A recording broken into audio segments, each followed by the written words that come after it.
Bueno, hoy día debemos estar terminando ya el dictado de las clases.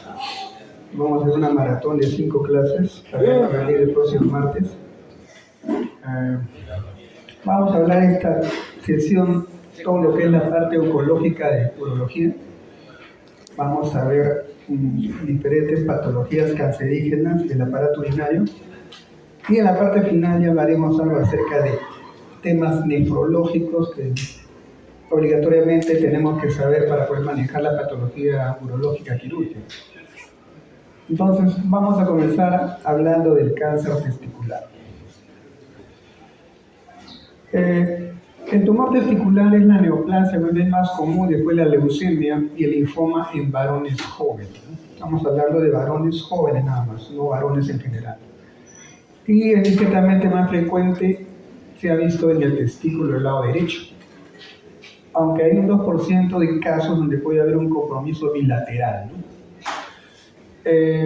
Sin embargo, con un tratamiento oportuno, se puede lograr un alto nivel de sobrevida hasta un 92%.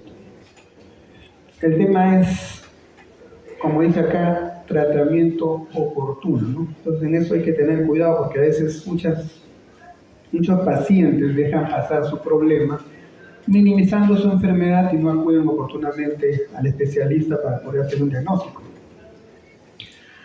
Como vimos la vez pasada, un factor de riesgo tiene que ver, por ejemplo, con la criptorquidia, ¿no? Que es el testículo no descendido, que habíamos mencionado ya que tenía un parámetro de edad para ser descendido de manera quirúrgica, y con eso ya podíamos nosotros evitar de que este testículo en el futuro se malignice.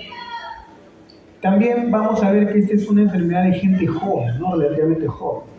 O sea, el tumor testicular no se presenta en personas muy mayores, sino en gente que está prácticamente dentro de la población económicamente activa. Estamos en la 30 a 40 años de edad. Y como antecedente pueden estar la criptorquidia. Hay algunos riesgos ocupacionales, ¿no? Algunos trabajos que tienen que ver con ciertas sustancias que pueden ser inhaladas. A veces también un antecedente familiar en algunos casos. Y lo que también se ve es que a veces cuando hay un cáncer en un solo lado, puede comprometer más adelante al otro lado. Hay también pacientes que a veces vienen cuando el testículo se reduce de tamaño y a veces hasta desaparece, una atrofia testicular. Ya veremos en qué caso se produce esto.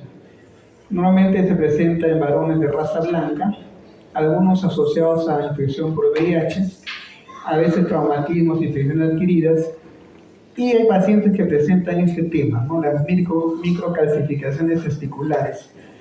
A veces vienen los pacientes con ecografías de testículo donde le han encontrado calcificaciones o microcálculos, ¿no?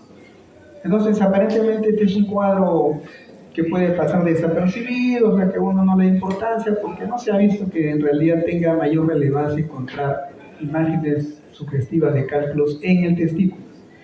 Pero se ha visto que en algunos casos estas microcalcificaciones se pueden asociar con un estadio previo a la aparición de un cáncer testicular. No siempre, pero en algunos casos se ha visto. Por eso que cuando vean en la ecografía esta descripción, siempre no estaría de más hacerle un dosaje de marcadores tumorales, vamos a ver cuáles son. Normalmente estos tumores vienen en su mayor parte, proceden de las células germinativas, ¿no? A nivel de testículo. Ya menos proporción son los tumores del estrómago gonadal o cuadros metastásicos que vienen de otro origen y siembran al testículo. Generalmente estos tumores células germinativas son los más frecuentes y vamos a ver acá a la cabeza el seminoma, que es el tipo de tumor más frecuente a nivel testicular, y va bajando la proporción al carcinoma embrionario, el teratoma y el coriocarcinoma en un 2%, felizmente, porque ese de acá es el tumor más agresivo del testículo. Pero, como ustedes verán, el mayor porcentaje lo presenta el seminoma dentro de los tumores células germinativas que representan casi el 96% de casos. Justamente sobre esto preguntaron en el examen del 2009 y decía cuál es el tumor testicular más frecuente y le daba estas opciones. Entonces la respuesta era seminoma. El seminoma es el tipo histológico más frecuente. Estamos hablando casi un 35 a 50% de pacientes que van a presentar este tipo histológico. Y normalmente se puede clasificar en estadios, siendo el más frecuente el estadio de tipo 2, que es un estadio moderadamente diferenciado. Estos tumores tienen la, digamos, característica que son bien radiosensibles, ¿no? Que responde bien a la radioterapia. Y lo bueno de estos tumores es que solamente un tercio de pacientes presentan metástasis al momento del diagnóstico. O sea, no son tan metastizantes de metástasis comparado a otros tumores que veremos después.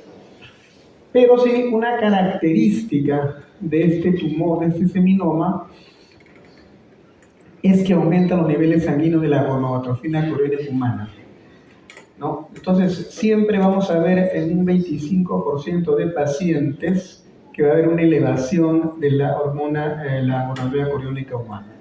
Entonces, siempre nosotros que querramos medir esta hormona, tenemos que tratar de que nos den una cuenta cuantitativa para más o menos ver qué asociación tiene con el seminoma. Ahora, lo que hay que tener claro es que los tumores germinales a veces no son únicos, sino pueden compartir otro tipo de patrón histológico. Cuando los tumores son únicos, puros se dice el término, entonces siempre vamos a ver marcadores tumorales asociados a un tipo de tumor. Pero también, lamentablemente, esos tumores pueden cruzar con marcadores tumorales negativos. O sea, el hecho de que evaluemos a un paciente con una sospecha de un cáncer testicular que no tiene marcadores tumorales, no nos descarta que pueda tener un cáncer. Ya, ese es el mensaje de la última parte. Luego del seminoma, vamos a hablar del carcinoma embrionario, que tal vez es un tumor de células germinativas. Este tumor se presenta en un 25% de los tumores germinales, no es el más frecuente a diferencia del seminoma, pero se ve a nivel sobre todo la forma infantil, ¿no? O sea, este tumor es más frecuente en niños, o sea que puede haber niños con cáncer testicular. Este carcinoma embrionario puede aumentar los niveles sanguíneos del marcador tumoral llamado alfa-fetoproteínas, así como la gonadotrofina coriónica humana. Entonces, siempre cuando veamos marcadores tumorales, tenemos que pedir a todo paciente alfa-fetoproteínas y hormona gonadotrofina coriónica. Vamos a ver que generalmente en este tipo de carcinomas puede haber una elevación de algo, ¿no? Sin embargo, el 80% siempre van a presentar positivo la gonadotrofina coriónica humana. Y en un 60% de casos pueden ya presentar metástasis a las zonas de los ganglios regionales al momento del diagnóstico. Luego tenemos el teratoma, que es menos frecuente que el anterior. Este se presenta en adultos y niños, y este tipo de tumor, por el nombre nomás que es un teratoma, vamos a ver que presenta resto de las 3 capas embrionarias, ¿no? Ectodermo, mesodermo y endodermo. Y vamos a ver que este tumor es radioquimio resistente, o sea, si digamos el tumor ya está diseminado, la radioterapia y la quimioterapia no van a ser muy efectivas en este tipo de tumor. Vamos a ver que en un 37% de casos pueden elevar las alfa-fetoproteínas y en un 25% la hormona coriónica. Y un 15% de estos ya pueden presentar metástasis al momento del diagnóstico. Y acá tenemos el más letal de todos, el coriocarcinoma. Este coriocarcinoma tiene la característica que es un tumor muy agresivo, ¿no? Y se presenta en gente joven, 20 a 30 años. Es el tumor testicular primario, ¿no? Es frecuente de tamaño pequeño, o sea, no es un crecimiento testicular evidente. Pero al momento del diagnóstico puede estar autoconsumido, lo que se llama un burning out o quemado. O sea, puedes tú encontrar un testículo atrófico que es un coriocarcinoma que ya se ha autoconsumido. Y a veces ni encuentras el testículo, pero vas a detectar las metástasis del testículo. Entonces su pronóstico es malísimo por su gran agresividad y escasa respuesta a la quimio y radioterapia. Entonces siempre recordar que este tumor es muy agresivo y a veces nosotros en el diagnóstico solo encontramos las metástasis del tumor. El coriocarcinoma, afortunadamente para nosotros, solo representa menos del 2% de tumores testiculares y, sin embargo, la diseminación es rápida y lo hace generalmente por vía hematógena. Vamos a ver que generalmente, esto como norma, recuerden, en un coriocarcinoma generalmente se encuentra 100% de metástasis en el momento del diagnóstico. O sea, cuando ustedes diagnostican un coriocarcinoma, la mayor parte de sus tumores se han extendido, ya han hecho metástasis. Son altamente metastizantes. Y se extienden precozmente ¿a dónde? Al pulmón, al hígado, al cerebro y a otras vísceras. Elevan casi siempre la subunidad beta de la hormona gonadal coriónica, pero nunca elevan las alfa-fetoproteínas. Eso es cuando es un tumor puro. Si ustedes tienen un coriocarcinoma puro, van a encontrar elevación de la subunidad beta de la hormona gonadal coriónica, pero no van a encontrar elevación de las alfa-fetoproteínas. Entonces, como todos los tumores trofoblastos incluyen a la mola hidatiforme y la mola invasiva también. Entonces, siempre recuerden esto de las metástasis. Vamos a ver qué metástasis al pulmón, qué metástasis al hígado, qué metástasis al cerebro. Y esto siempre a mí me recuerda lo que les comenté en la clase anterior sobre el tumor testicular, ¿no? Sobre el paciente que tuve, mi primer paciente en el internado de medicina, que era un paciente de 40 años que vino por un ACV, una hemorragia cerebral, y que había paralizado la mitad de su cuerpo.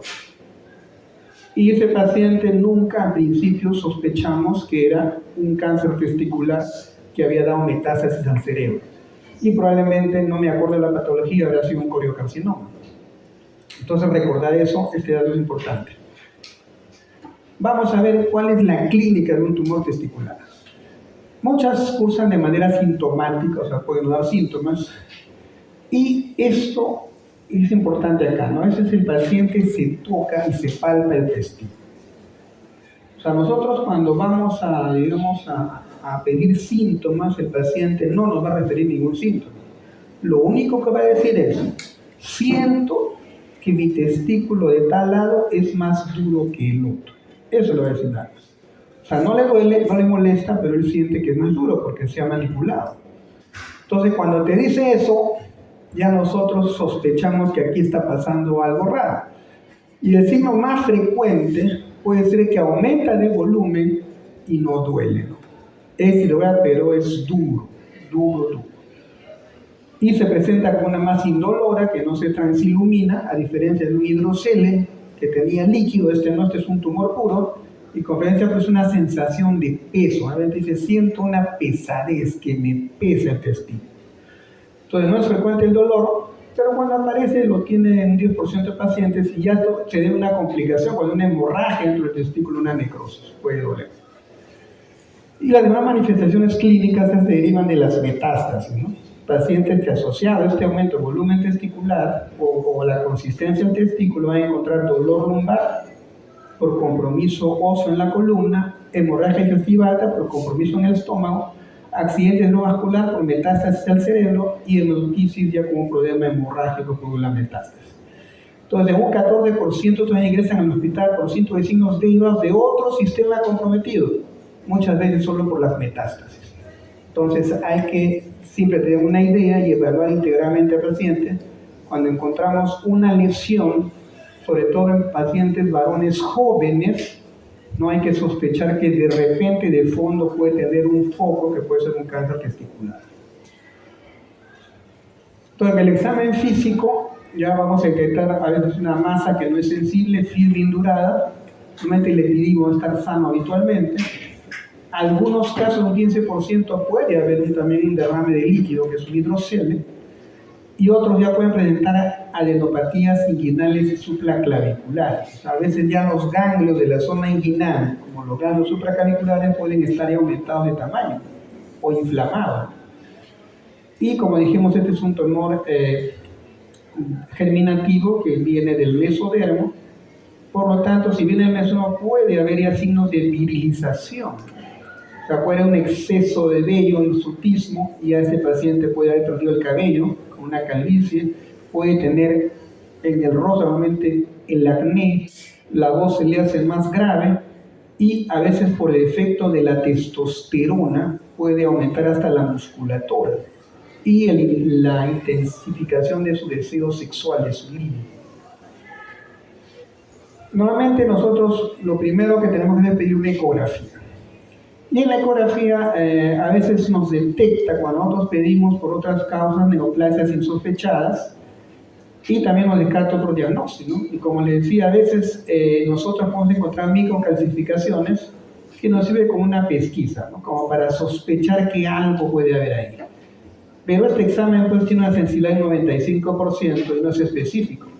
Entonces siempre cuando hay microcalcificaciones no estaría de más pedir marcadores tumorales, alfa-fetoproteínas y su unidad beta de la hormona gonadotrofina coriónica. ¿Qué estudios complementarios debo hacer frente a un tumor testicular? Es importante que nosotros le pidamos una radiografía de tórax, porque tenemos que ver de que, como les he comentado, las metástasis pueden afectar al pulmón. Entonces, en una placa, nosotros vamos a ver si este paciente tiene metástasis. Y lo clásico es encontrar las imágenes nodulares en suelta de globos, ¿no? Como acá. Es el término que se usa. Imágenes nodulares en suelta de globos. Cualquier otro tumor que se disemine por la vía hematógena puede producir estas imágenes, ¿no? Entre ellos, por ejemplo, el carcinoma de células renales, cuando veamos el riñón, el cáncer del tracto gastrointestinal, el melanoma, además del cáncer testicular. O sea, la imagen nodular de suelta de globo no es patognomónica de un cáncer testicular, por si acaso, pero este puede darte una metástasis pulmonar y de esas imágenes sugestivas, como vemos, ¿eh? Entonces, siempre es bueno pensar en hacerle una tomografía al paciente. Entonces, esta tomografía sirve para hacer un estadiaje. El grado de certeza más o menos de un 80%, y los ganglios linfáticos se consideran inequívocamente anormales si miden más de 1,5 centímetros cuando ven ganglios de la tomografía. Y son generalmente un procedimiento de seguimiento en pacientes que ya son sometidos a quimio o radioterapia. Entonces, hablemos de los marcadores tumorales, de lo que hay que pedir. Entonces, habíamos dicho que la hormona gonadotrofina coriónica siempre vemos la subunidad beta, que es lo que tenemos que ver como marcador tumoral. Pero recuerden que esta subunidad beta tiene que ser cuantitativa, ¿no? Porque a veces uno le dice al paciente, bueno, hace un dosaje de subunidad beta y el resultado dice negativo o positivo. Eso no nos sirve. Eso le preguntas a una mujer cuando quiere descartar un embarazo. Hace una prueba de embarazo, le sale positivo o negativo, pero un varón no. Un varón no me interesa si es positivo o negativo, me interesa cuánto tiene. O sea, tiene que ser cuantitativa. Esta unidad beta, ¿no? Generalmente se va a presentar en estos tumores germinales, ¿no? Había mucho el seminoma, el carcinoma embrionario, el teratoma y el coriocarcinoma.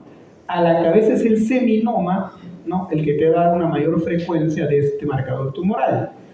Entonces, los valores normales máximos no deben exceder a 5 miliunidades por mililitro en hombres.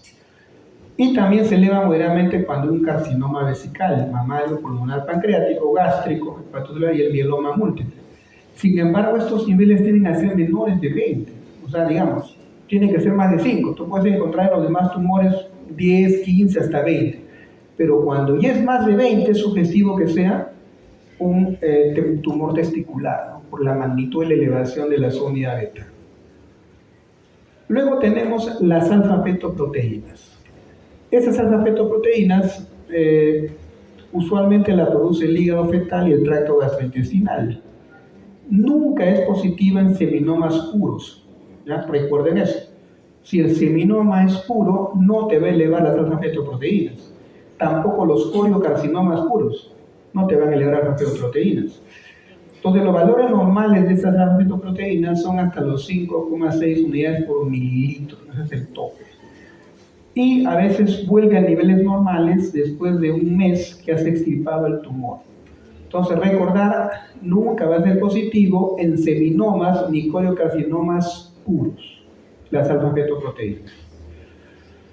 También se usa la lactato deshidrogenasa, aunque no es tan popularizado. Ya también se puede usar, pero es inespecífica, ¿no? Y aparte que es un índice indirecto de grado de diseminación y, como les digo, usualmente se presenta un 80% de pacientes con cáncer testicular avanzado, ¿no? Que ya ha sido detectado por otros métodos. Entonces no nos ayuda como una pesquisa. Entonces, este es el resumen importante que deben de recordar de lo que hemos dicho. Tumores germinales, marcadores tumorales básicos. Si es un seminoma puro, nunca te va a elevar las alfa-fetoproteínas. Si es un coriocarcinoma puro, nunca te va a elevar las alfa-fetoproteínas. Primer dato. Si es tanto un seminoma como un coriocarcinoma, te van a elevar la unidad beta de la hormona gonadotropina coriónica. Ya los carcinomas en vino y teratomas puede haber una mezcla de ambos, ¿no? Acá podemos encontrar con el carcinoma embrionario, está un 80% la unidad beta y 75% las fetoproteínas. Y los teratomas, los porcentajes van por ahí. Pero lo que hay que diferenciar es, en esta línea celular pura de un seminoma, tanto como un coriocarcinoma, no encontraremos alfa-fetoproteínas. Ahora, fatalmente, no siempre todos los tumores testiculares poseen marcadores positivos, ¿no? Existen tumores testiculares con marcadores negativos, o sea, los marcadores tumorales no nos descartan a ser negativos que pueda tener un tumor testicular. Sobre eso preguntaron en el MIR, en 2008, y decía, ¿cuál de estas sustancias es habitualmente utilizada como marcador tumoral de los tumores testiculares? Y le daban estas alternativas. No, serían las alfa-fetoproteínas. Una más, decía, ¿en cuál de las siguientes enfermedades no se produce elevación de alfa-fetoproteína sérica? ¿En cuáles dije? Antes de que pongan las diapositivas. ¿Quiénes no presentan elevación de alfa-fetoproteínas? Cuando son líneas puras. Seminoma y corio. A ver qué dice acá. ¿Cuál sería la respuesta correcta? Seminoma, ¿no? Una más, dice, un paciente de 28 años de edad, son pacientes jóvenes, recuerden el cáncer testicular, ingresa por dificultad respiratoria, miren este signo, sin antecedentes de enfermedad pulmonar obstructiva previa, en la exploración física se evidencia ginecomastia. ¿Qué es la ginecomastia? Aumento de la glándula mamaria en un varón, la mujer normal, pero un varón no, ginecomastia. En su radiografía de tórax y en su tomografía torácica se muestran múltiples imágenes de nódulos pulmonares sujetivas de suelta de globos. En su analítica está con elevación de la subunidad beta hasta 12.000 unidades por litro. ¿De qué tumor primario es que estemos hablando? ¿Qué tumor? ¿Cuál es el tumor que nos debuta con mucha metástasis? Acá hay una metástasis solo para comenzar. Miren, acá hay varios datos, ¿verdad? Primero estoy acá, ginecomastia. Siempre que ustedes evalúen, y esto lo digo en sus historias urológicas, ¿no? Que revisan sus portafolios, siempre me describen el examen físico del varón, pero cuando ven mamas me ponen no aplica. No aplica mama, no. O sea, tienes que evaluar. Si tiene mamas, hay ginecomastia. O sea, no es que no le aplica porque es hombre. Hay que buscar esta alteración, importante. Ahora, acá dice, ¿qué sugiere estas imágenes ya que presenta acá? Esta imagen de suelta de globos. ¿De qué nos habla? Metástasis pulmonar, ¿no es cierto? Entonces, mira, ¿y qué está elevando? La subunidad beta. No habla de alfa-fetoproteína. Entonces, ¿qué tumor puede ser? Puede ser seminoma, coriocarcinoma. ¿Cuál es más metastizante? Entonces vamos a ver cuál es la respuesta. ¿Cuál es la respuesta correcta? A ojo cerrado, ¿no? ¿Por qué no seminoma? Porque el coriocarcinoma es más metastizante. O sea, tú encuentras ya un tumor con metástasis.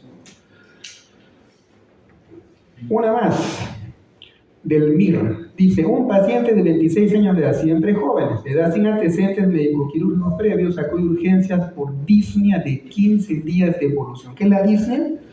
La dificultad para respirar. En la exploración física no se detecta ningún hallazgo de interés, excepto un nódulo de consistencia dura en el testículo izquierdo. O sea, no le duele el testículo, sino que lo han examinado y le encuentran un nódulo duro. Se realiza una radiografía de tórax, donde hay múltiples nódulos pulmonares suelta de globos. Estamos hablando de qué? De una metástasis. No se vayan al diagnóstico de frente. En su analítica destacan las unidades beta, ¿cuánto está? 30.000 unidades por mililitro. O sea, un tumor que te eleve su unidad beta principalmente. ¿Qué le parece el origen más probable de la patología de este cuadro? ¿Cuál sería? Coriocarcinoma. Ya, entonces vamos entrando más o menos en la patología de acuerdo a lo que les han manifestado. ¿Cuál es el manejo? El tratamiento inicial de todo tumor testicular, cuando ustedes sospechan de un tumor testicular, el tratamiento va a ser una orquiectomía radical por abordaje inguinal. O sea, corto con una hernia y por ahí jalo el testículo, lo clampo el cordón y saco todo.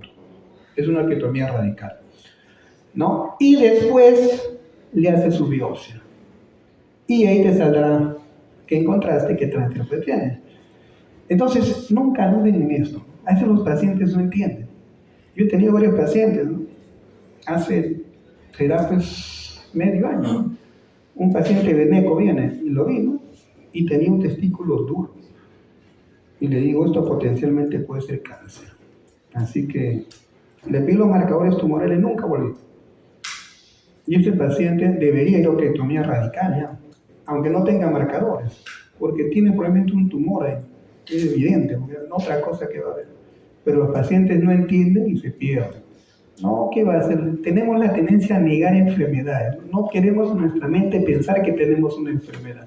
Y eso es algo que tenemos que batallar con los pacientes. A veces tú lo detectas y luego nunca más aparece. Irá a otro lugar cuando ya está con metástasis. Ese es el tema. Entonces, en el ENAM también preguntaron sobre esto.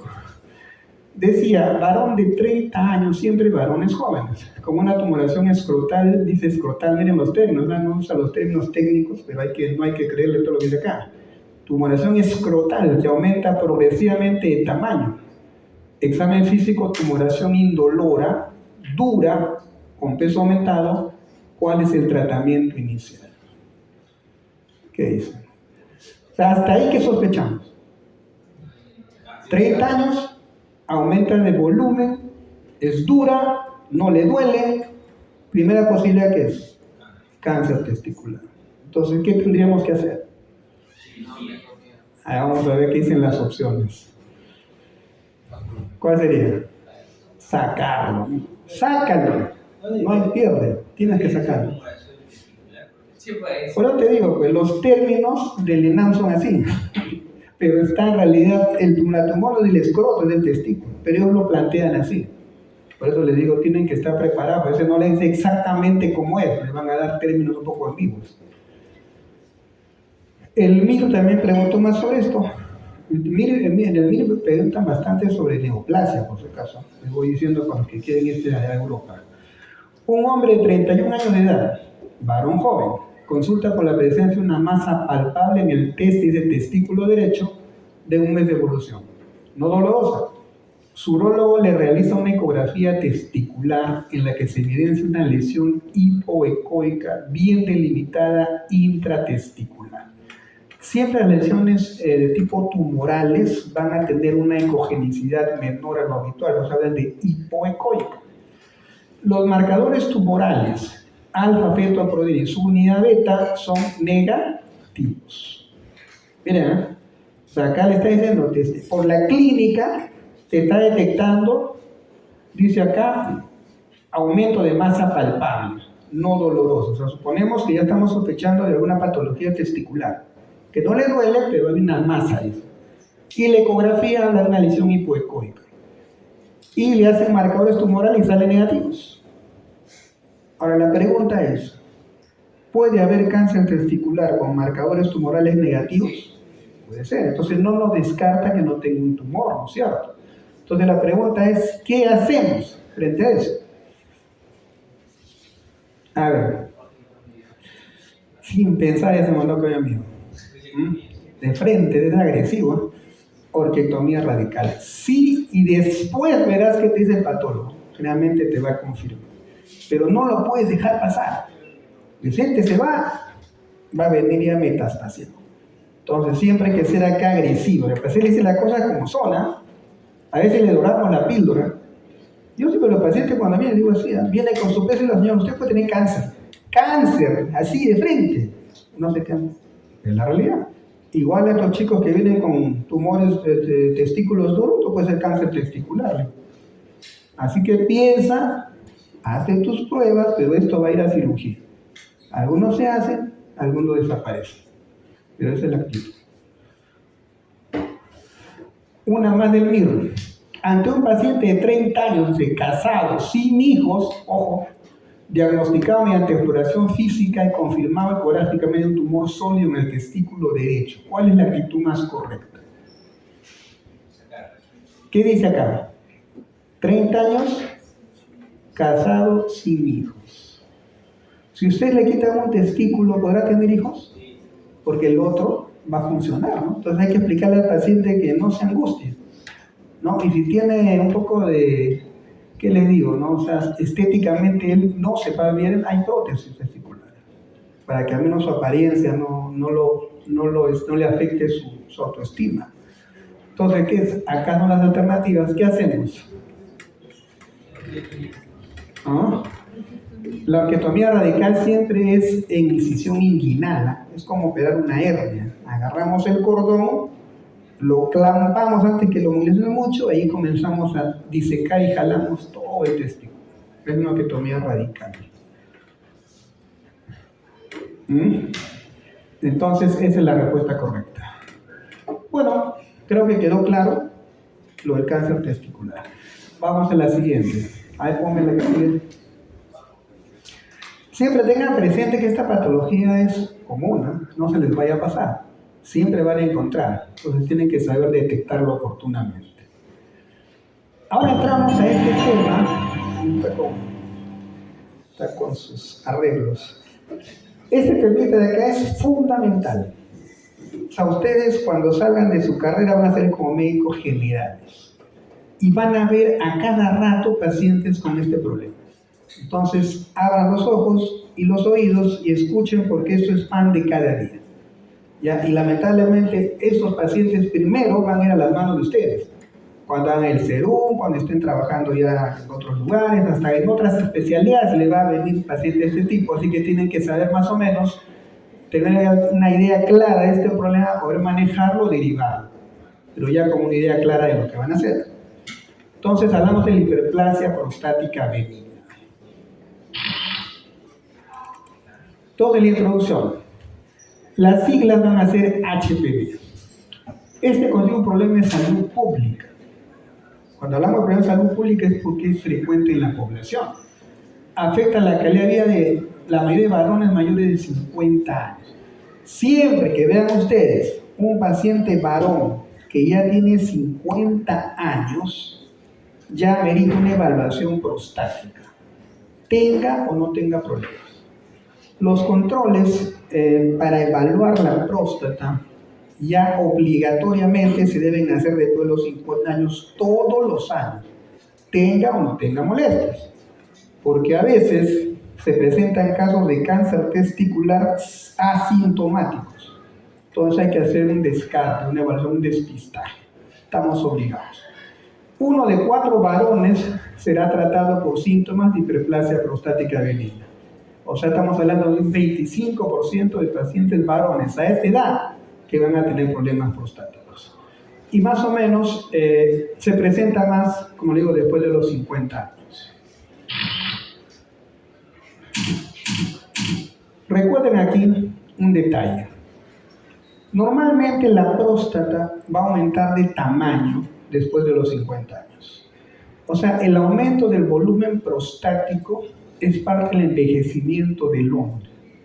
O sea, no es un problema per se, digamos, que crezca la próstata, porque es parte de tu envejecimiento. Lamentablemente es así. Después de esa edad, casi a la mayoría le va a crecer la próstata. ¿Y quiénes van a la consulta? Los que tienen molestias. Y ahí le detectas que la próstata la tiene grande, pero ya tiene sintomatología.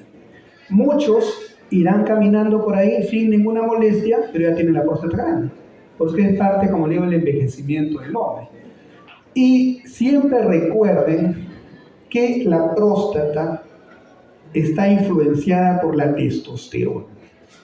O sea, la testosterona es la hormona que, si bien es cierto, nos faculta como hombres, aunque somos hombres, también nos trae problemas. Y un problema es el crecimiento prostático. Entonces, siempre recuerden que la testosterona se va a convertir en dihidrotestosterona. Y esta dihidrotestosterona es la forma activa de la testosterona. Pero para que haya esa transformación interviene una enzima. ¿Cómo se llama? La 5-alfa-reductasa. Este proceso es fundamental para el tratamiento farmacológico. Por eso les digo, vuelvo a decir, la transformación de la testosterona en dihidrotestosterona, que es la forma más activa, es mediada por una enzima que es la 5-alfa-reductasa. O sea, si yo quiero evitar que la testosterona tenga su forma más activa, ¿qué tendría que hacer? Bloquear a la 5-alfa-reductasa. Y luego veremos por qué. Entonces, vamos a ver que esta patología histológicamente se caracteriza por una hiperplasia celular del estroma y del epitelio glandular. Y puede llevar a un crecimiento prostático y producir una obstrucción al flujo urinario. Ahí viene el problema. Entonces el paciente comienza a tener dificultad, puja, hace esfuerzo para orinar, porque al crecer la próstata, como ustedes comprenderán por anatomía, a través de la próstata, ¿quién pasa? La uretra, la fracción de uretra prostática. Entonces cuando la próstata crece, tiende a comprimir a la uretra. Y eso genera estrechez. Y eso genera que el paciente puje, ¿no? Haga esfuerzo. Siempre ustedes que evalúan a pacientes de ese tipo le van a preguntar, señor, ¿usted tiene dificultad para orinar? ¿Sale la orina fácil o tiene que hacer esfuerzo? No, puja un poquito. Entonces estamos viendo que esa próstata ya le está comenzando a estrechar la luz de la uretra. Entonces, primer punto a poder tener en cuenta, en consideración para evaluar un paciente prostático. Hay una prueba que es la uroflujometría. Y la uroflujometría nos mide el flujo de la orina en centímetro cúbico por segundo. Y es un examen que se le debería pedir a los pacientes, pero fatalmente el uroflujómetro no lo tiene pues, en todos los lugares. Lo que va a tener a la mano más es la ecografía, y luego veremos qué utilidad tiene. Pero idealmente deberían estos pacientes pasar a una uroflujometría. Y la testosterona es el principal andrógeno que estimula el crecimiento de la próstata. Recuerden su forma activa, dihidrotestosterona, catalizada por la 5-alfa-reductasa. Con respecto a la histopatología, es importante acá lo siguiente. Esta es una alteración histopatológica por una hiperplasia de células glandulares estromales en la zona de transición según McNeil. Esta es la región de McNeil. Miren acá, con la letra C, esta es la zona de transición, que es la zona donde proliferan esas células glandulares y estromales. Entonces, a partir de esta zona, de la zona de transición, es donde la próstata va a comenzar a crecer en una hiperplasia prostática benigna. ¿Y hablamos de cáncer de próstata? No recuerdo. Todavía no. Ya lo viene la segunda parte. Bueno, voy adelantando. Miren la zona de transición y miren la zona periférica, acá de amarillo. Entonces, dependiendo de la zona, según la clasificación anatomopatológica de McNeil, vamos a ver qué tumor se origina en la zona periférica y qué crecimiento hipertrófico de la célula transicional. Cuando un ecografista habla o hace una ecografía, lo único que te puede informar que es que la próstata está aumentada de tamaño, ¿no es cierto? Entonces, el término técnico, ¿cuál sería? Si el ecografista mide la próstata y dice esta próstata tiene 60 centímetros cúbicos, ¿cómo lo informaría? ¿Qué creen ustedes? ¿Qué diría? ¿Es una hipertrofia o es una hiperplasia? ¿Qué te diría el ecografista? ¿Qué dices tú? Ninguno de los dos. Pero ¿cómo te dicen que está de volumen? ¿Cómo ponen su informe? Es un diagnóstico, tiene que ponerte. Encuentro esto. Por eso, pero ¿cómo se dice en términos técnicos? ¿Hipertrofia o hiperplasia? Es la pregunta. ¿Qué te pondré?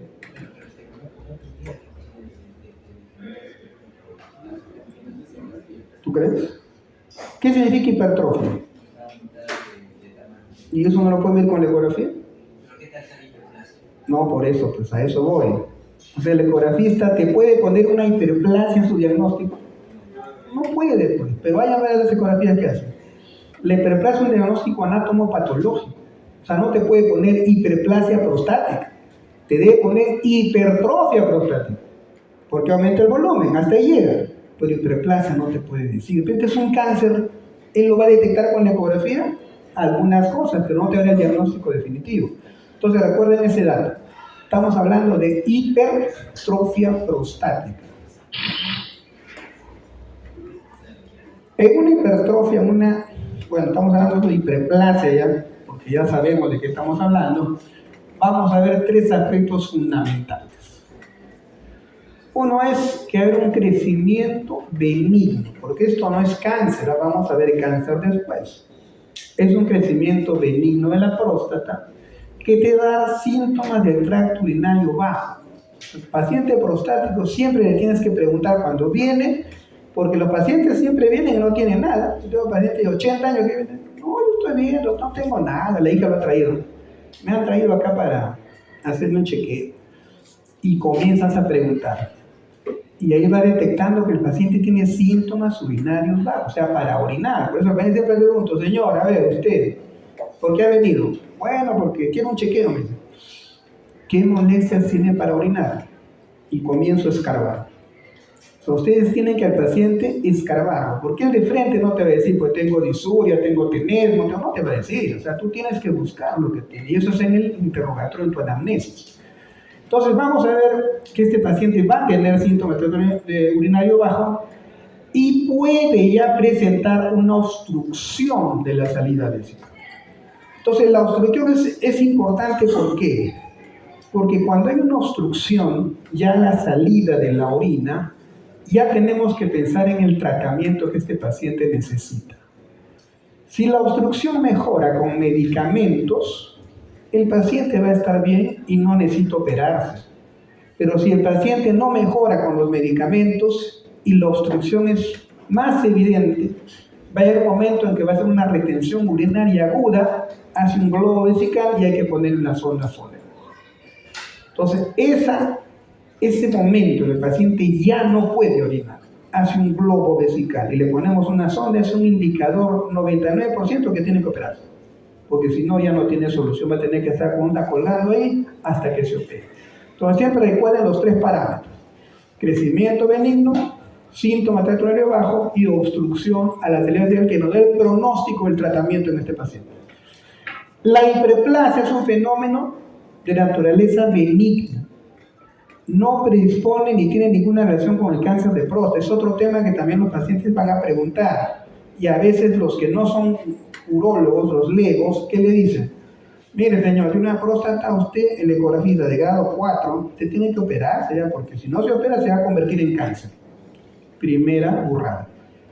La hiperplasia nunca te va a llevar a un cáncer.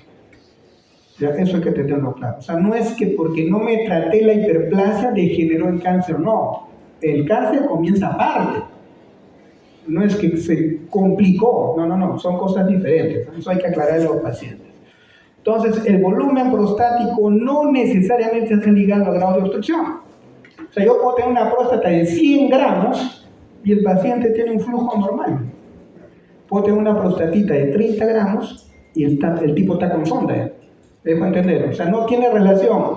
A mayor volumen, mayor obstrucción. No hay relación en eso. Entonces hay que aclarar ese tema de que no está ligado a la obstrucción ni la intensidad de los síntomas de un paciente. ¿Y esto por qué les digo?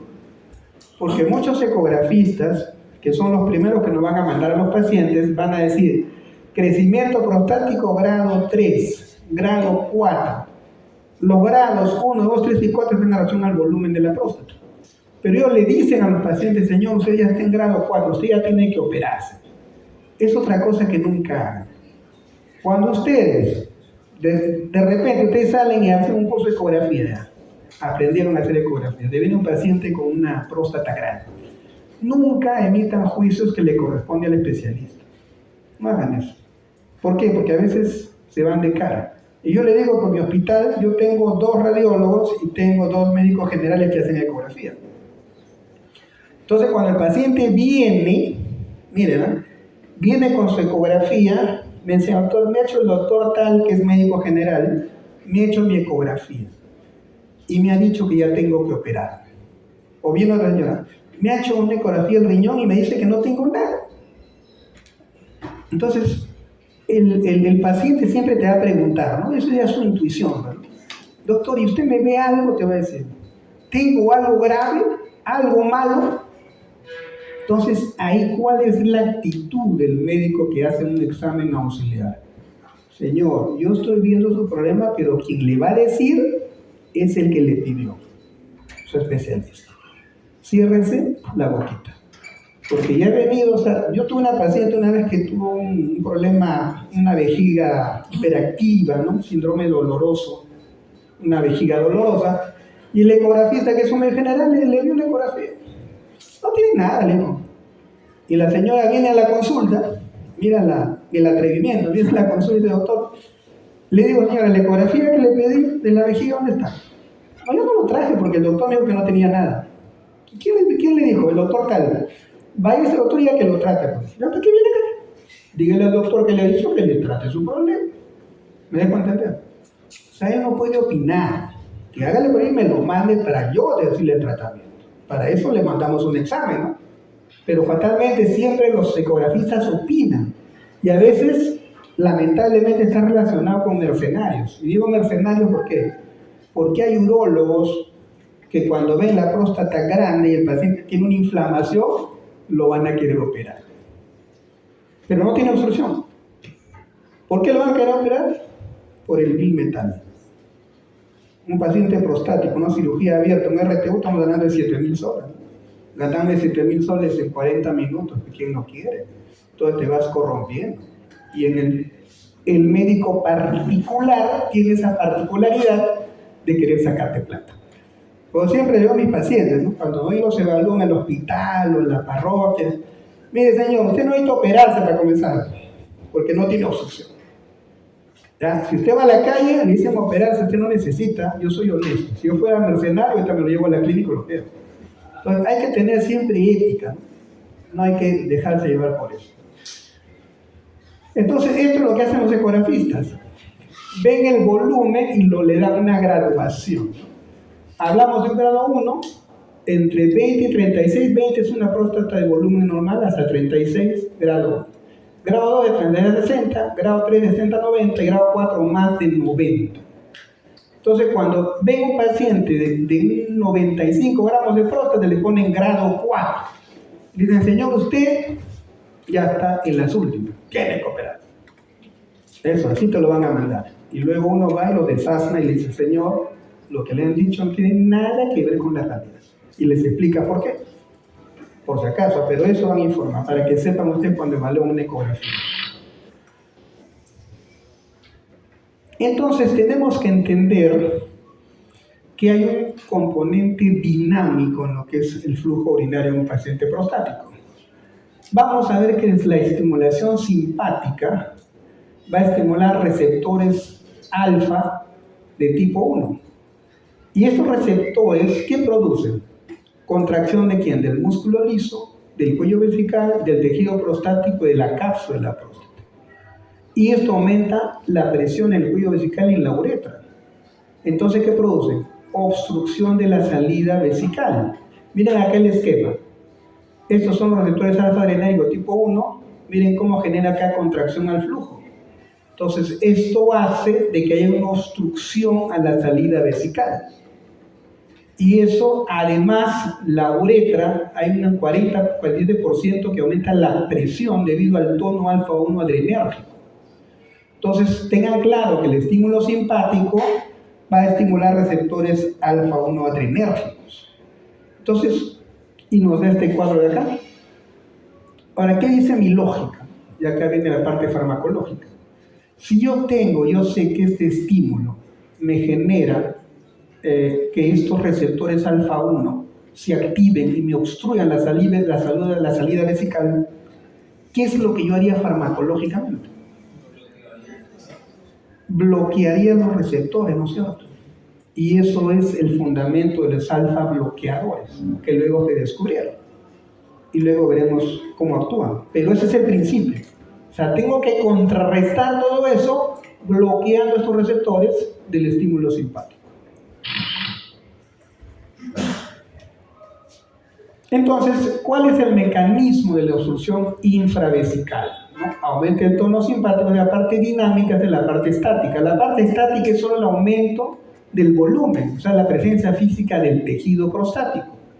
Pero el componente dinámico es lo que hemos visto. El tono simpático, adrenoreceptor alfa 1, aumenta la resistencia acá en el cuello de la vejiga, aumenta la resistencia acá en la uretra y aumenta la resistencia de todo el tejido prostático. Todo esto en conjunto va a generar obstrucción a la salida de la vejiga hacia la uretra. Entonces, esto quiero que diferencie.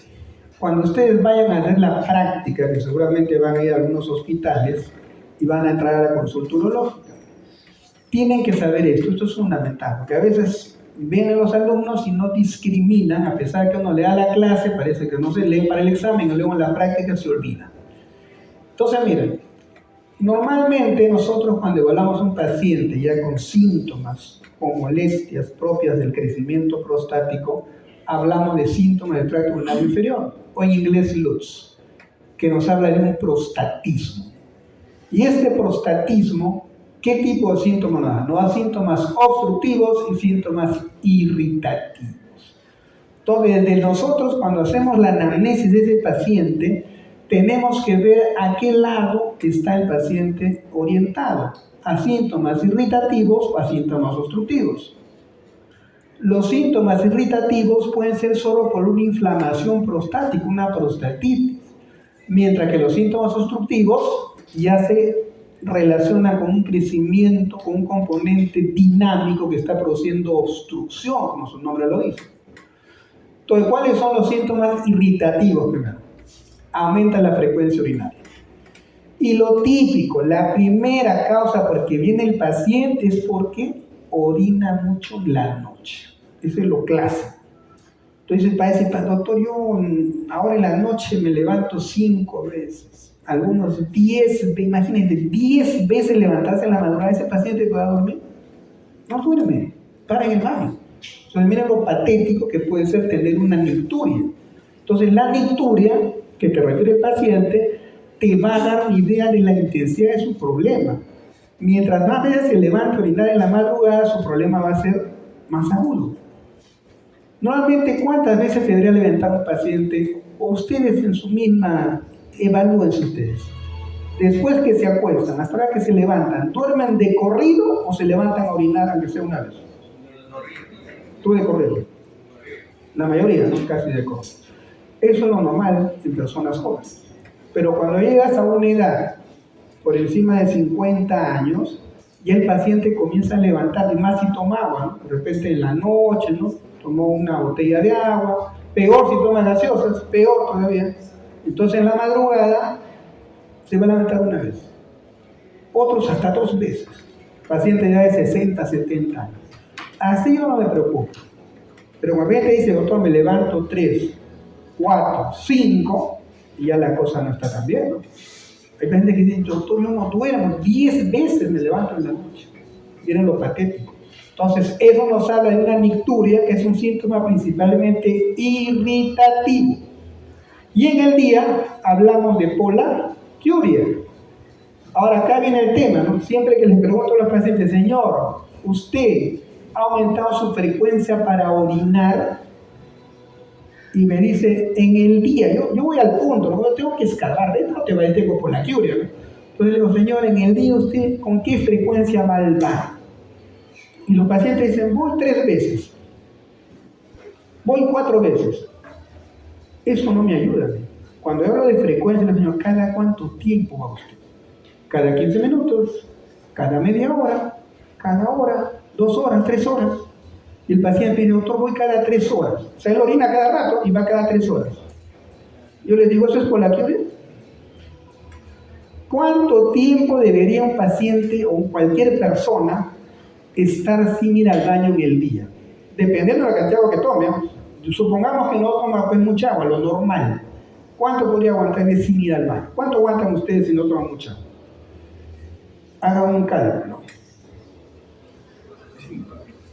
más o menos 3 horas. Si un paciente viene y te dice, doctor, yo tengo orina cada rato, ¿cada cuánto? Cada 3, 4 horas. ¿Qué pasa? Eso no es poliaquiuria. Poliaquiuria es cuando es menos de 2 horas.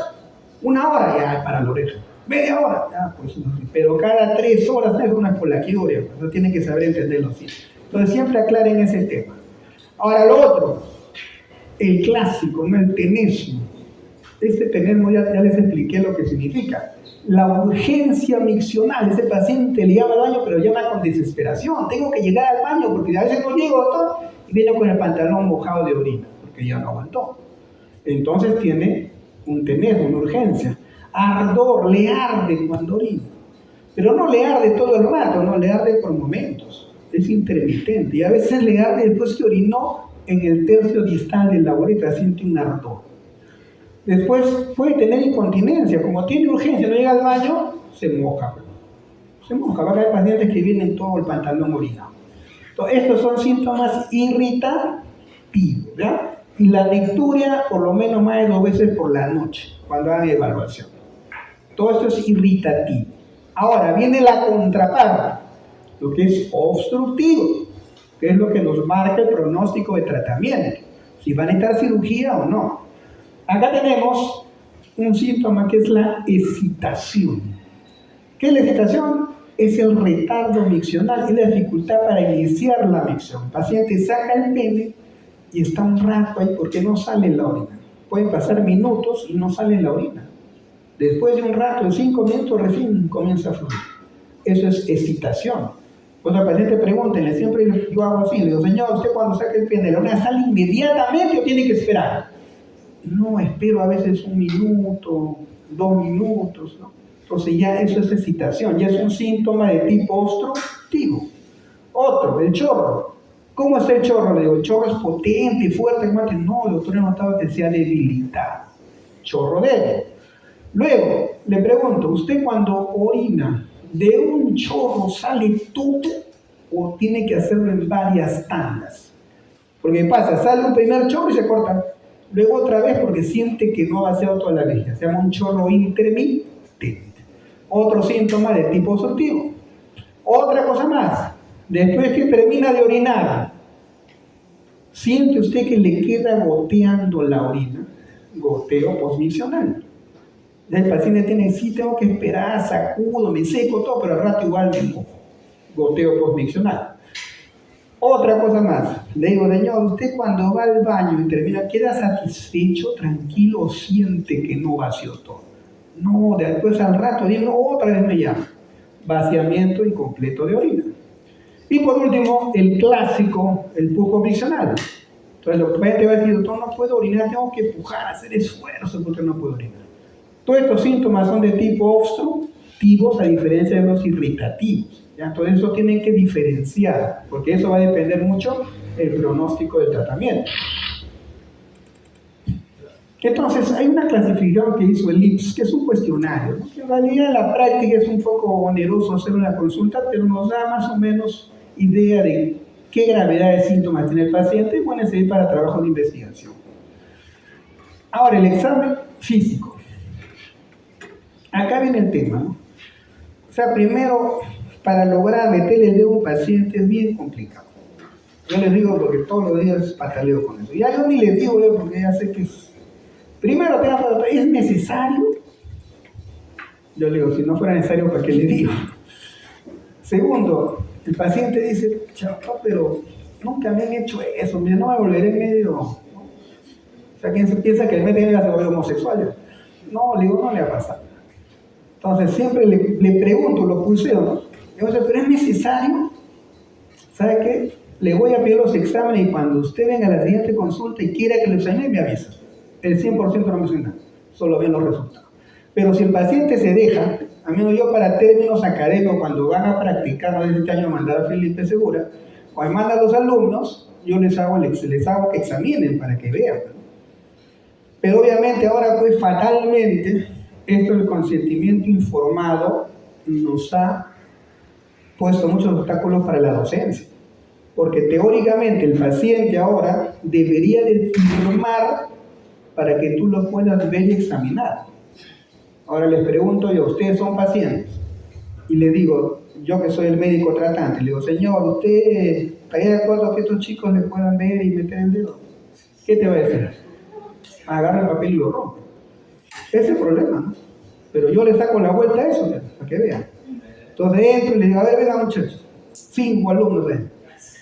Primero, nunca se pongan delante del paciente. O sea, no se pongan los 5 acá y vente solo ahí como si quisiéramos aniquilar. Váyanse atrás. Entonces el paciente lo siento aquí y los 5 atrás. Yo le hablo solo. Cuando vamos a examinar, yo previamente he conversado con los alumnos. Cuando vamos a examinar, voy a decir, salgan todos. Pero uno se queda caleta. Entonces de los 5, salen 4 y uno se quedó ahí. No le pido consentimiento, nada, paciente, ya dejé uno ahí. Entonces va para el señor, lo vamos a examinar. Pongo los guantes, toda la vaselina. Entonces yo agarro y meto el primer dedo. Para tengo ya queja. Saco y le digo, a ver, tú mete. Ya así que se dé cuenta, ¿no? El alumno mete el dedito. Toca y le digo, señor, ¿le duele? Y ahora mi dedo del alumno. Y la otra persona, no me duele, señor. Al final saca ya. Que no se da cuenta que le ha metido el dedo. Pero yo examino, es la única forma. Y luego le pregunto, ¿qué encontraste? ¿De qué tamaño era? La textura, porque yo lo examiné primero. ¿Ven? Son formas que yo mi dedo para que puedan examinar. Si no, el paciente no te va a afirmar no, que le metas el dedo, pues es evidente, ¿no? Para que vean cómo nos ha complicado este tema. Bueno, volviendo entonces al examen. Técnicamente hay que aplicar una mano enguantada con lubricante. No utilizamos vaselina, ¿no? Aunque yo veo que a veces hay, bueno, como en algunos legos que no son especialistas, usan pues agua, jabón, champú, alcohol, no sé qué, pero es tema que imaginen, pero hay que hacer lubricante. Y siempre al paciente hay que pedirle que se relaje. Siempre digo, señor, lo voy a examinar, pero relájese, no se ponga duro, pues se hace resistencia como una violación, le digo, yo no quiero hacer eso, suéltese, ya fue, ya. Entonces el paciente se relaja, porque si tú le agarras de frente, el hombre empuja y tú no metes el dedo, ya ni más va a dejar que lo examine. Imagínense ustedes. Entonces hay que tratar de explicarle al paciente cómo es el procedimiento. Una vez que lograste hacer eso, ya tienes que poner acá, ver qué vas a encontrar en el tacto. Primero la consistencia. Creo que les expliqué ya eso. Cuándo es fibroelástico, cuándo es pétreo. Al menos eso tienen que saber. Si saben hacer eso, han ganado un 60% de utilidad del tacto rectal. Saber la consistencia. Entonces, como les dije, lo vuelvo a decir, eminencia, tenar, fibroelástico, hiperplasia prostática. Toquen sobre la falange, cáncer de próstata. Noten la diferencia. Eso es en el examen. Y para eso sirve la consistencia. Luego van a ver, a veces la superficie es lisa, regular, a veces irregular cuando hay cáncer de próstata. El tamaño, ¿no? Hacemos un barrido con el dedo, hacemos un diámetro transversal y si podemos un diámetro anteroposterior, para tener una idea de qué tamaño es. Generalmente informamos 2 por 2, 2 de transversal y 2 de anteroposterior. Cuando ya es grande, 3, 4, 5, nos vamos barriendo más o menos mentalmente, nos imaginamos la dimensión. Luego los límites, si está bien o mal definido, y a ver si la próstata es móvil o está adherida. Entonces, acá viene el tema, y esto recuerden, ahora el tacto rectal no es un método diagnóstico muy fiable y es menos eficaz que la prueba del PSA. Por eso actualmente casi no los examino. Más si son tipo campaña, como veo eso en la parroquia, ya entro en el doctor, no me va a examinar. Mire señor, le tengo que meter el dedo. Sí, me han dicho que es necesario. Es necesario, le digo, pero ahorita no. ¿Por qué no lo examino ahí, creen ustedes? ¿Por qué no le puedo hacer un tacto rectal en ese momento cuando recién ha venido el paciente? ¿Cuál sería la razón? Ya lo hemos hablado el otro día. Puede tener una prostatitis. Puede ser, pero ¿por qué otra razón? Si yo lo examino y palpo la próstata, puedo por una elevación de ¿quién? Del PSA. Entonces no es bueno en la primera consulta examinar, sino pedirle primero el PSA. Y cuando el paciente vuelve, decirle, ahora sí señor, ¿lo puedo examinar? Si desea lo examine, si no, con el PSA es suficiente, porque el PSA es más fiable que el tacto rectal. ¿Ya? Entonces esto puede ser más útil, salvo caso, pues que tengas un PSA normal, y digas, ¿pero qué tiene? Entonces, en ese caso, encuentras una próstata dura, aunque el PSA esté normal, ese paciente no sospecha que puede tener cáncer. Pero es en la menor parte de pacientes. la mayoría con el PSA lo descarta. Entonces, las pruebas recomendadas. Siempre que yo evalúo a un paciente prostático, tengo que evaluar también la función renal, porque a veces cuando el paciente es obstructivo, va a repercutir en sus riñones. Hay muchos pacientes que vienen con una hidronefrosis brutal, porque como no pueden orinar, la orina refluye y dilata los riñones, y algunos vienen ya con la creatinina alta, porque están haciendo una falla renal. Entonces siempre hay que evaluar la función renal. Hay que preguntarle sobre el grado de nicturia que tiene. Hay que pedir el antígeno prostático, ¿no? Y siempre nuestro punto de corte es 4 nanogramos por mililitro. Acuérdense, 4. Siempre hay que medir, esto es importante en la ecografía, el residuo postmiccional, ¿no? Una ecografía de próstata que te viene de solo el volumen prostático y no te dice residuo postmiccional, no sirve para nada, para nosotros. Yo le digo, señor, le han hecho una ecografía, pero solo le han medido el volumen de la próstata, pero no me dice si hace residuo, si hace retención. ¿Cómo yo hago un pronóstico de obstrucción? Este dato de residuo postmiccional me ayuda a decir si el paciente es obstructivo o no. O sea, la ecografía se la tiene que hacer primero, lo llama a tomar líquido para que llene la vejiga, o sea, se llene de orina. Le hace la ecografía y luego lo manda a orinar y lo hace, le vuelve a hacer la ecografía. Teóricamente, cuando fue al baño, el señor debe vaciar toda la vejiga, ¿no es cierto? Entonces, la lógica. Pero cuando viene, va a saber qué porcentaje de orina quedó, a pesar que lo orinó. Es el residuo postmiccional. Y eso me va a ayudar para poder evaluar. Y el punto de corte, ¿cuánto es? 20%. O sea, normalmente a toda persona que le hacen una ecografía, sea hombre o mujer, no debe quedar más del 20% de orina dentro de la vejiga. Tampoco la vejiga tiene que quedar vacía, tampoco, o sea, no tiene lógica. Puede quedar orina, pero nunca mayor del 20%. Cuando tú encuentras un residuo postmiccional mayor del 20%, ya tú estás pensando en que este paciente puede tener una obstrucción vesical. Y si es prostático, nos habla más o menos del pronóstico del paciente. Y si ya tengo a la mano una flujometría, me ayuda más, porque me da un informe del flujo en centímetros cúbicos por segundo, y el patrón más o menos es 12 litros por segundo, que mínimamente debe tener un flujo paciente normal. Hay variantes con la edad, ¿no? Pero ese es el parámetro que manejamos. Esto es lo que le decía, miren, esta es la flujometría. El paciente orina en un equipo acá, en una maquinita, igual a la mujer, y esto te mide el flujo. Más o menos hay valores de acuerdo al sexo, hombre o mujer de acuerdo a la edad. Entonces, esto es un patrón, ¿no? Para que tú veas más o menos, cuando te traigan los resultados de la oroflujometría, si está dentro del rango normal o no. Ya se lo dejo ahí para que ustedes lo revisen. Pregunta de Mir, del 2008. Dice, la transformada de testosterona, dihidrotestosterona, ¿lo cataliza quién? ¿Qué dijimos? La 5. Eso no olvide que le van a preguntar. Otra pregunta, Mir. Dice, un hombre de 78 años, siempre hablamos ya de la tercera edad, consulta a presentar desde hace unas semanas pérdida de pequeñas cantidades de orina sin ningún tipo de aviso previo. O sea, él, estamos hablando de que de una incontinencia, se le escapa la orina. Miren, primer dato. No lo relaciona con ninguna actividad corporal ni actividad concreta, o sea, no está relacionado con maniobras de Valsalva. Cuando evaluamos nosotros incontinencia urinaria en mujeres, dijimos que era de esfuerzo cuando la mujer tosía, era carcajadas o comprimía el abdomen. Acá no. Dice que no se relaciona con ninguna actividad corporal ni actividad concreta. No presenta fiebre ni disuria. De entre las potenciales causas de incontinencia urinaria, ¿cuál es la más probable en este caso? ¿Qué piensa? Está con una incontinencia, ¿no? ¿Pero por qué? Oye, despierta. Ah, no, está descansando. Despierta. Vale, ya, me deprimo, va a estar durmiendo ahí. ¿Qué dicen? ¿Qué hablamos? ¿Qué tipo de síntomas te pueden producir incontinencia? ¿Irritativos o obstructivos? Ya se olvidaron, acabo de hablar y se olvidaron. Irritativo. Claro, usted, a ver, vamos a ver porque no les entraba. A ver, vamos acá para que no se olviden este dato es importante. Ya, ¿qué dice ahí? Irritativo. ¿Qué tipo es la incontinencia?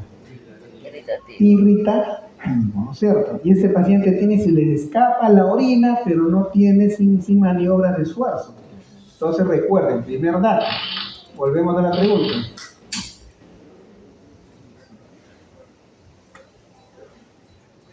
Ese es el caso. Entonces, ¿de qué estamos hablando? Alternativas.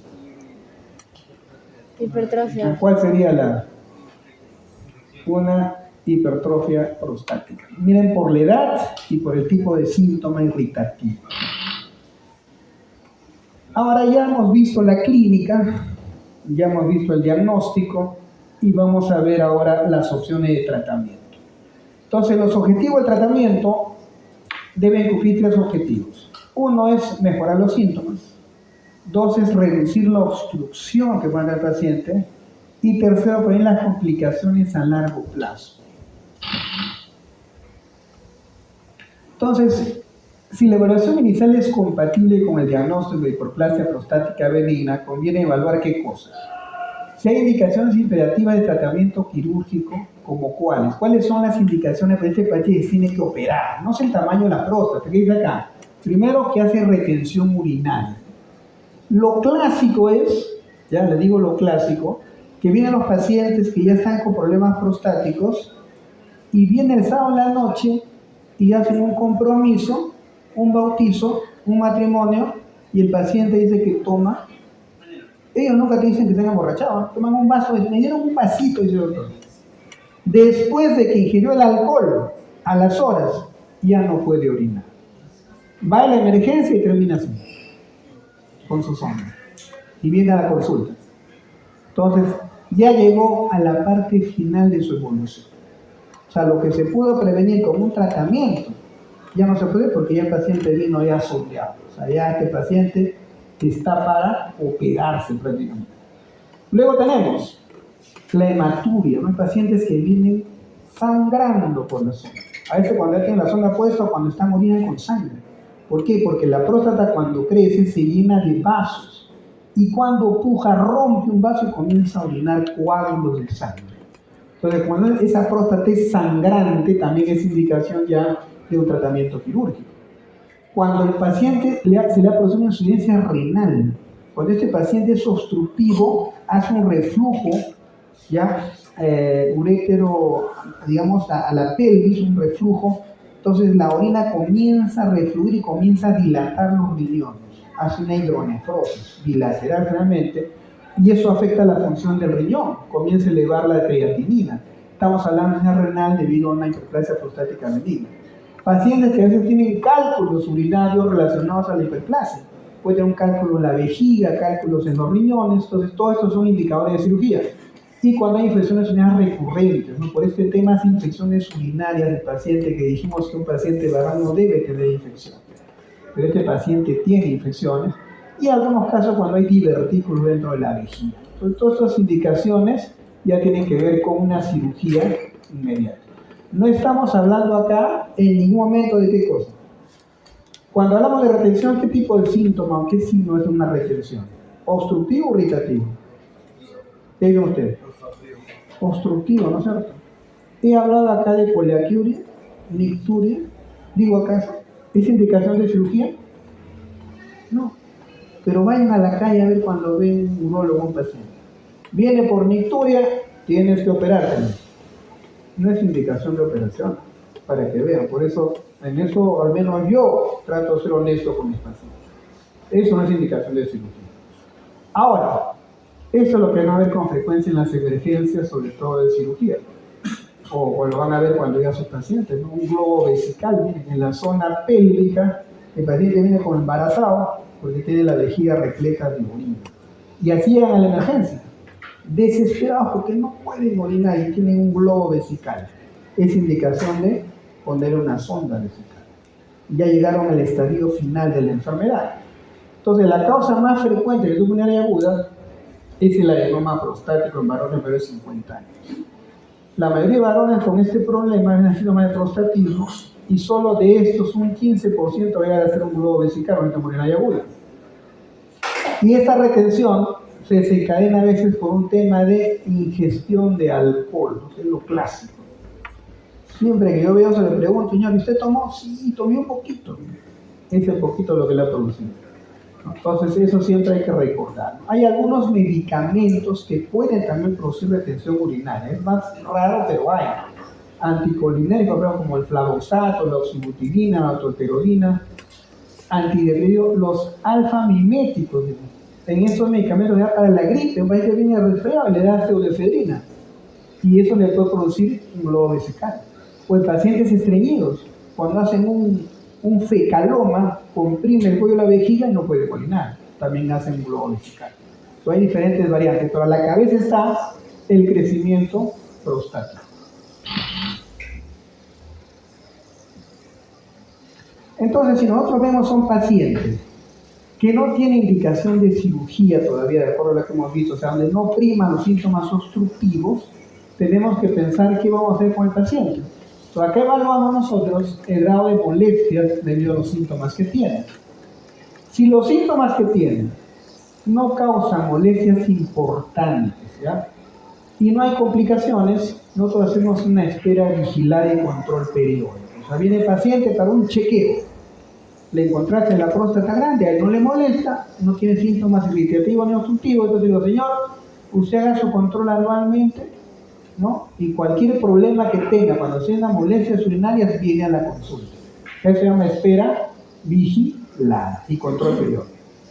En pacientes que ya tienen síntomas molestos, o sea que ya tienen micturia, tienen disuria, entonces esos pacientes que sabemos que es por una hiperplasia prostática benigna y hay que considerarse las pruebas recomendadas estar por un tratamiento médico. O sea, cuando el paciente tiene la próstata grande y tiene molestias, hay que pensar recién en que ya necesita un tratamiento, ya no se espera vigilada.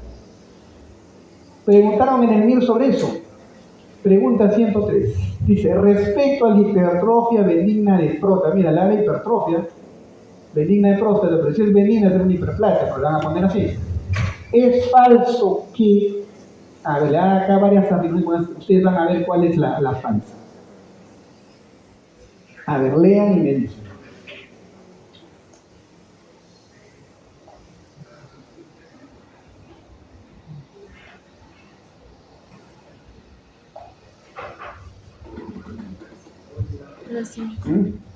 ¿Qué es falso de esas 5 afirmaciones? ¿Lo he dicho, ah? La 5. ¿Por qué la 5?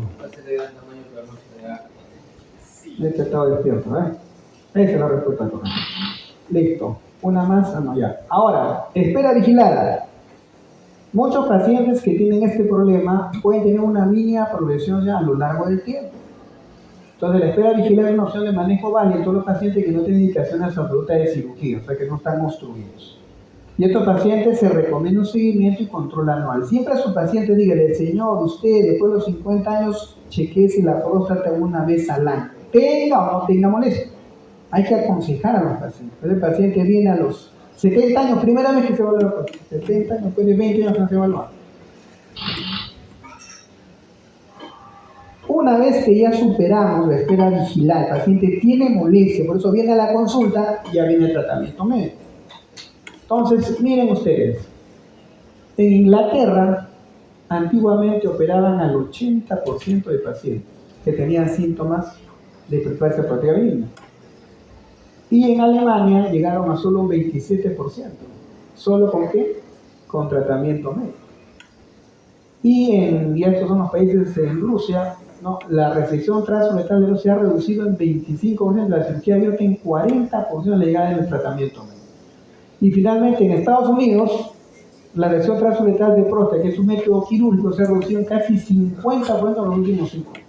O sea, ¿qué significa esto? Desde que salieron los fármacos, la cirugía se redujo brutalmente. Antes operaban a todos los pacientes que tenían molestias prostáticas. Ahora con el tratamiento, con la aparición de los fármacos, ya no es necesario operar a los pacientes. Porque la cirugía es un método antinatural. Sacarte una glándula prostática no es algo pues natural, va a traer efectos secundarios a los pacientes. Y muchos de ellos no quedan bien, ¿eh? salen igual o peor. O sea, tampoco es la panacea que ya topero y que resuelve tu problema. No. Entonces siempre los hay que pensar. Y siempre eso les digo a los pacientes. Porque algunos vienen ya con la idea, doctor, me han dicho que tengo que operar. Yo le evalúo, no tiene que operar, no necesita. Y ellos vienen preocupados, dicen, me está engañando, que el otro me dice que no opera, me dice que no opera, ¿a quién le creo? Y yo le las evidencias acá están diciendo, no tiene obstrucción, no tiene nada, ¿por qué lo voy a operar? Ahora, si usted quiere operarse y yo necesito plata, lo opero. Ah, no, entonces pues le digo. El tema es que hay que ser honestos con lo que pasa. Entonces, aquí viene el tema del tratamiento. Tenemos varias opciones. Siempre vamos de menos a más. Primero, se habla de la fitoterapia. Y van a ver, cuando el paciente llega, siempre le va a decir, sobre todo cuando son de provincias, ¿no? Doctor, dice, yo tenía esto, pero yo me traté con hierbas naturales, con hierbitas. A veces le funciona. Por ejemplo, ¿qué cosa usan? La hoja de achote, usan cúrcuma, usan guanarpo macho. O sea, van a ver todas las cosas que le dicen en su pueblo que es bueno para la próstata. Y ya yo me he aprendido porque veo, bueno, todo lo que hay por ahí cuando, no sé si ustedes van al hospital Almenara, al costadito de la Almenara hay un montón de buenos ambulantes y todos se venden hierbas, ¿no? Para todas las enfermedades, que siempre es bueno para la próstata, guanarpo macho. Entonces, eso los pacientes usan primero, es fitoterapia, ¿no? Entonces, esto tanto natural resulta atractivo, ¿no? Y se encuentra generalmente libre de efectos adversos de un fármaco, ¿verdad? Y son productos introducidos al mercado y a veces pues, pueden lograr satisfacer al paciente y creciente popularidad entre algunos médicos. Ahí tenemos los derivados del colesterol y del citosterol y tenemos el más popular, el estratosauro palmetto, el Serenua rectens.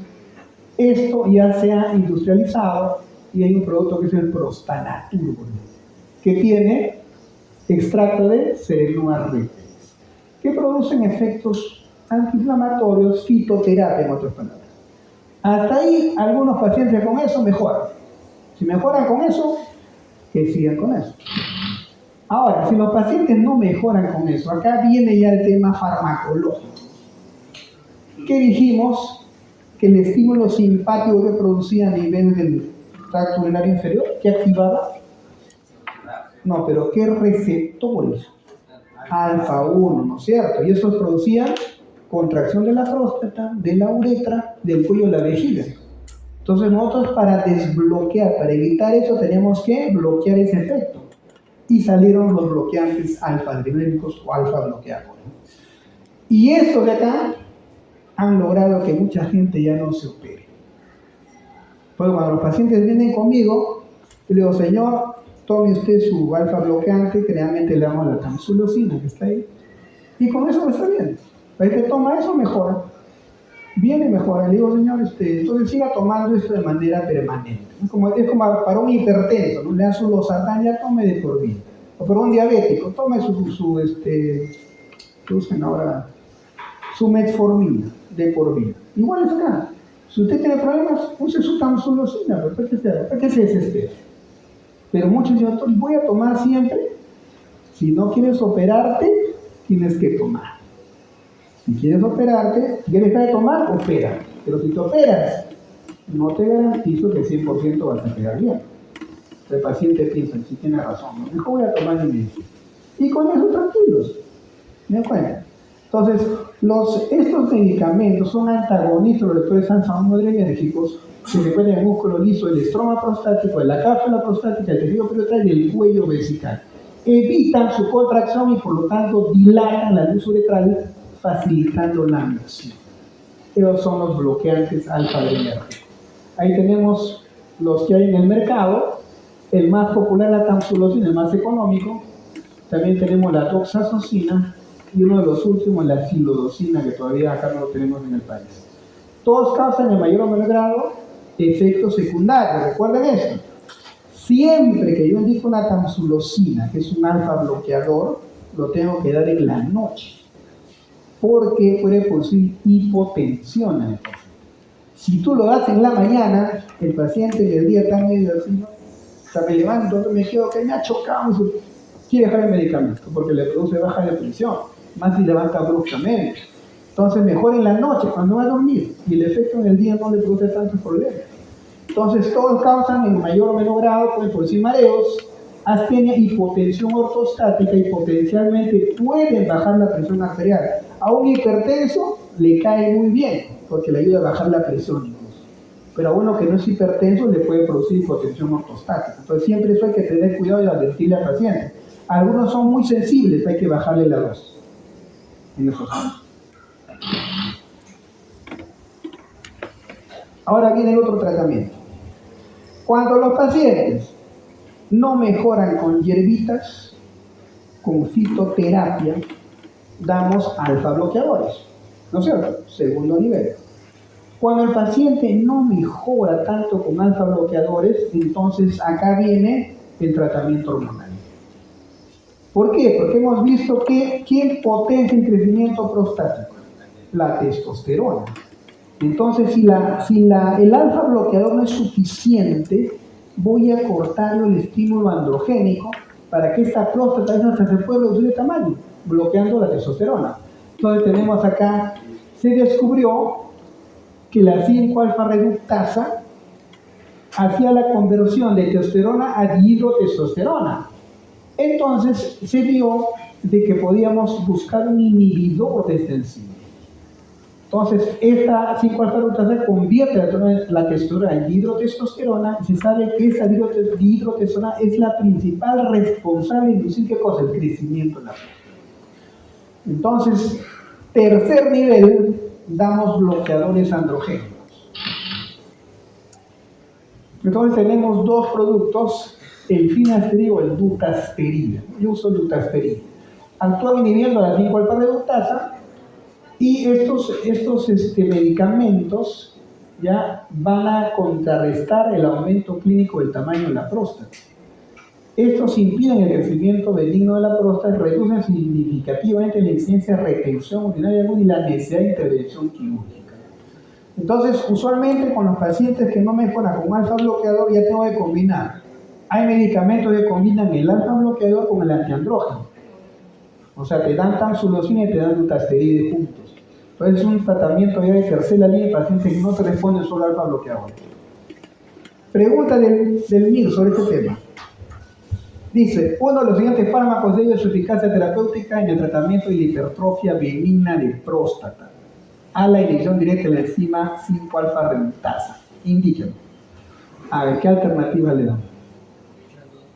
¿Cuál sería la respuesta correcta? ¿Cuál te inhibe la 5-alfa reductasa al 5? El finasteride, ¿no es cierto? Pregunta 107. Dice, hombre de 65 años, mayor, adulto mayor, sin antecedentes médicos de interés que consulta por chorro miccional fino. ¿Qué nos está diciendo ahí? Que ya hay una disminución del chorro miccional fino. Sensación de vaciamiento incompleto, o sea, el paciente va al baño y luego le viene otra vez porque siente que no vació todo. Dice, frecuencia miccional diurna cada 3 horas. ¿Es anormal eso o no? ¿Qué dicen ustedes? Mira, cada 3 horas, ¿no? ¿Sabe por la teoría? Y victuria 1 a 2 veces. Hay algo, pero no es algo, es aparatoso. Al tacto de la próstata mediana grande, sin nódulos, el antígeno prostático específico, PSA, está en 0,5 nanogramos por mililitro. ¿Cuál es el punto de corte, dijimos, para pensar en cáncer? 4. ¿Qué sería esto con este PSA? Una hiperplasia benigna, porque el PSA está normal. Aporte ecografía reno vésico prostático nos indica un volumen prostático de 35 gramos. ¿Hay crecimiento prostático? ¿Cuál es el punto de corte? 20 gramos. ¿Sí? ¿Cuánto tienes? Tiene crecimiento prostático. Pero dice que ausencia de residuo postmiccional. ¿Qué significa eso? ¿Es obstrutivo o no? Sí. No, pues si no hay residuo postmiccional, o sea, el paciente orina bien, no tiene obstrucción. Dice acá, y no tiene otras alteraciones valorables. ¿Cuál sería nuestra actitud ante este paciente? Trae tratamiento. ¿Qué dirían ustedes? Le doy tratamiento, fitoterapia, alfa bloqueadores, tratamiento antiandrógeno, ¿qué hago? Dice acá, miren, sin otras valorables, y el paciente prácticamente no ve muchas molestias. A ver, ¿cuál sería la alternativa correcta? Se cayó la virgen.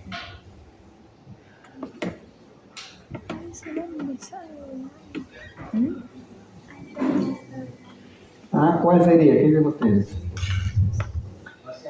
Primero, ¿esto es cáncer? Ya, entonces todo lo que sea cáncer, este de acá ya está fuera de foco. Este de acá también está fuera de foco. Bueno, esta sería en estos tres. ¿Cuál sería nuestra actitud? ¿Hay obstrucción? Donde está no hay resolución, no hay obstrucción. ¿Y si no hay obstrucción, qué significa? De que todavía no estaría indicado ni grafo bloqueador ni antiandrógeno, no tiene obstrucción. Entonces, ¿cuál sería la respuesta correcta? Y ahí tienes el 3 a 3. ¿Cuál le dirían ustedes? ¿Qué plantean? ¿Operarlo? ¿Listo operarse? O sea, las 5. No, las 5. Bueno, que no sean más leve, pero igual se hace.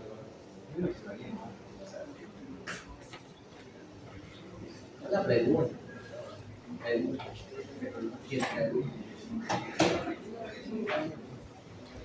Enfoca.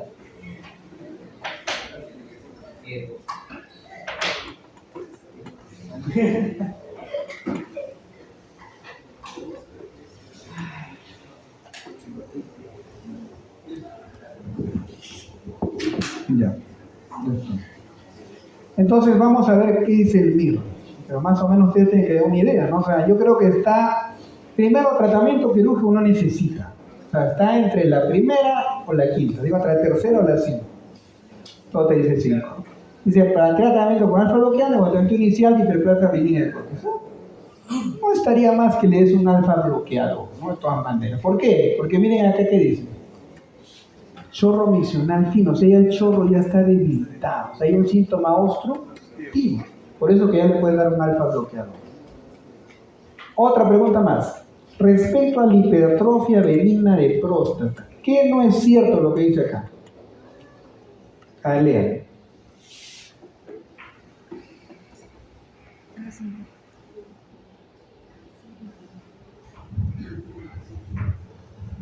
La 5 también. ¿Cuál sería? La 5. La 5, ¿por qué? ¿Por qué? Porque no es un paso al cáncer, dijimos, ¿no? Claro, no tiene relación. La hiperplasia no te va a llevar a cáncer, eso tengan que claro y explicarle al paciente. Pero ahí le dice, doctor, si no me trato esto, ¿me va a desencadenar en un cáncer? No. ¿Te puede obstruir? Sí.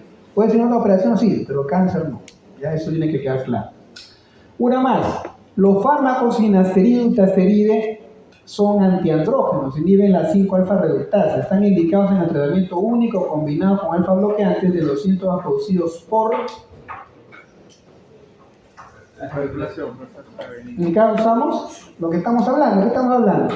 De un HPV, en esos casos, ¿ya? En cáncer no. En cáncer se puede dar como paliativo, pero es el tratamiento ideal. Y finalmente, una vez que ya el paciente no mejoró con nada de esto y sigue obstruido, pues hay que pensar en que necesita un tratamiento intervencionista, ¿no? Y estos tratamientos tratan de quitar el tejido obstructivo. Entonces tenemos el gold estándar, que es el RTU, lo que el paciente llama, le hicieron una cirugía láser, te voy a decir. Eso le explica al paciente, pero es una región transuretral de próstata biendoscópica.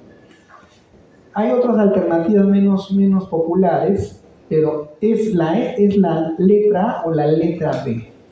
O sea, o lo abres al paciente para sacar toda la glándula prostática, o sin cortarla a través del pene le haces una resección transuretral, que es menos invasiva. Entonces acá no estoy hablando de prostatectomía radical. Cuando yo hablo de prostatectomía, hablo de sacar glándula y cápsula.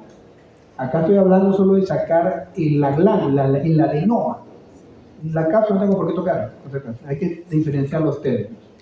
Entonces, esos abordajes quirúrgicos producen mejoría de síntomas a largo plazo. O sea, una vez que los opera, ya generalmente ya no debe de traer problemas. Sin embargo, actualmente la tendencia es hacer tratamientos mínimamente invasivos que producen grados variables de mejoría sintomática con riesgos que pueden ser menores que los ocasionados por una cirugía abierta. Entonces, miren ahí, esta es una región transuretral entramos acá por el pene hasta la vejiga y acá comenzamos con un asa de corte a quitar el tejido, la glándula prostática, lo dejamos así y por acá el paciente orina muy bien. Es el gol estándar del ácido clorhídrico actualmente comparado con otros de los tratamientos intervencionistas. Bueno, hacemos una pausa de unos 5 minutos, 10 minutos. Chicos, vengan acá para escribir esto, ¿no? ¿Qué? Sí.